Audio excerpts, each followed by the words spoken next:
Hi TNPSC aspirants. நம்ம டே 62ல் என்ன படிக்கலாம்னு பார்க்கலாமா. இந்திய தேசிய காங்கிரஸ் யூனிட் 3ல் ஹெட்டிங் இந்திய தேசிய காங்கிரஸ். அது சிலபஸ் படி என்ன ஸ்கூல் புக்கில் லெசன்ஸ் எல்லாம் கவர் ஆகுதுன்னு பார்க்கலாமா. 10th தேசியம் காந்திய காலகட்டம், 12th இந்தியாவின் தேசியத்தின் எழுச்சி, 12th இந்திய விடுதலை போரில் முதல் உலகப் போரின் தாக்கம், 12th தீவிர தேசியவாதத்தின் எழுச்சி சுதேசி இயக்கம். இந்த லெசன்ஸ் எல்லாம் 12th உள்ளது. காந்தியடிகள் தேசிய தலைவராக உருவெடுத்து மக்களை ஒன்றிணைத்தல், தேசியவாத அரசியலில் வகுப்புவாதம், இந்திய தேசிய இயக்கத்தின் இறுதிக்கட்டம், காலனித்துவ பிந்திய இந்தியாவின் மறுகட்டமைப்பு, அதுக்கப்புறம் ஏகாதிபத்தியத்துக்கு எதிரான போராட்டங்களில் புரட்சிக்கார தேசியவாதத்தின் காலம். அப்புறம் 2017 ஓல்டில் 12th புக்கில் ஓல்டு புக்கில் உள்ள 12th புக்கில் 19ஆம் நூற்றாண்டின் இந்தியாவின் சமூக சமய சீர்திருத்த இயக்கம்.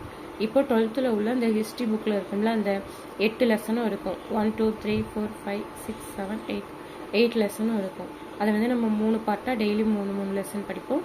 ஒரு நாள் மட்டும் 2 லெசன் படிச்சுட்டு இதை ஒன்று சேர்த்து படிச்சுக்கிடுவோம். அப்புறம் தேசிய காந்திய காலகட்டம் தான் அதோட படிச்சுக்கிடுவோம். ஃபர்ஸ்ட் இந்த 4 லெசனும் படிச்சுக்கோங்க. தேசியம் காந்திய காலகட்டம், இந்தியாவின் தேசியத்தின் எழுச்சி, இந்திய விடுதலை போரில் முதல் உலகப் போரின் தாக்கம், இந்த 3 தீவிர தேசியவாதத்தின் எழுச்சி சுதேசி இயக்கம். இந்த 4 லெசனும் டே 62ல் படிச்சுக்கோங்க. தேங்க்யூ ஃபார் வாட்சிங். இதே மாதிரி இந்த சேனலில் வீடியோ பார்க்க சப்ஸ்கிரைப் பண்ணி லைக் பண்ணிட்டு பாருங்கள்.